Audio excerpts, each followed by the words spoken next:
poetry and spoken word. Are y'all ready for the next poet? Say yeah. Yeah. Please welcome to the stage the one and only Mel B. McGinnis. Y'all give it up.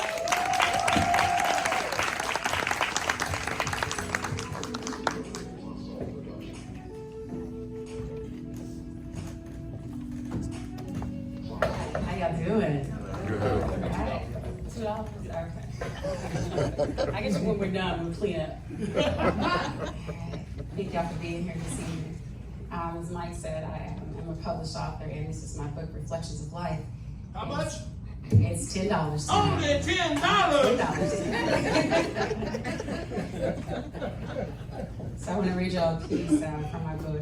And my husband, who's sitting down in the front, I love my husband, y'all. But he says that he allows me to share my heart with Prince. Because I am Prince's biggest fan. He should know. I want y'all to understand that tonight, okay? Okay. So I'm going to do a piece for you. And it's called Rendition Complete. I cope with life through written words. I cope with death the same. On Thursday, April 21st, 2016, the world lost a musical genius, a humanitarian, a political activist, and a fashion icon. I lost my musical best friend, Prince Rogers Nelson, the man, the music, the legend. Now, some might not understand how one would feel so close to someone they don't know personally, but Prince was literally one of my first loves, even before I understood what love was. Through his music, Prince shared a part of his soul. And even though I didn't know him personally, I knew the part of his soul that he wanted the world to know. Therefore, I knew a part of him.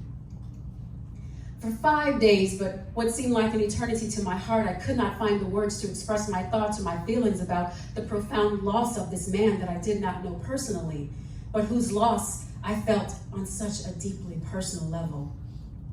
Not only was I unable to express my thoughts, I cannot even process the fact that the man and the music that I had loved since I was 8 years old, the one whose music comforted me when there was no one else, the one who helped me understand myself when no one else could, the one whose music I could rock out to one morning and then be all in my feelings about the next, he was simply gone. Now, loss of words is not something I suffer from. So, for me, this was extremely critical. I have to admit, I was a bit annoyed by all of the celebrations and folks having drinks to celebrate the purple wine. Not because I begrudge other people to celebrate in their own way and to grieve in their own way, to honor his legacy and his music however they see fit, because like me, the world loved him too. But I was annoyed because I couldn't accept what they already had. That for all intents and purposes, one of the greatest loves of my life was gone. I couldn't accept it. Didn't want to accept it. So I wasn't ready to celebrate his life after death because I simply wanted more. I wanted him here on this side of heaven.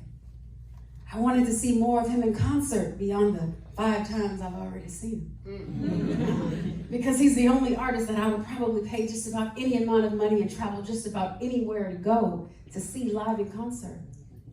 I wanted to continue to see him make those impromptu appearances at award shows. I was looking forward to his memoirs, which I'm gonna finish next week, by the way. I wanted to see him courtside at basketball games doing what he does, walking on that cane, splits off the piano. I wanted to see more of him. When I was finally able to have that conversation about this massive loss that just broke my heart, I was speaking with a dear friend of mine who also shares my love for Prince, and she helped me see that I was having a hard time accepting it, but it wasn't about me. It was about him.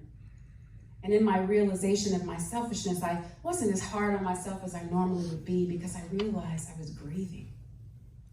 I was grieving a profound loss, and this was just a stage that I had to go through to get to where I am now. I know that he would want us to celebrate his life and his music. So on day 5, I'm in the state of acceptance, and I'm doing all I know how to do to cope. I write until something comes out. So what follows is my account of the beginning of the rest of my life without Prince, and my open heart tribute to honor his life, his music, and his legacy. This is my love letter to Prince. Go.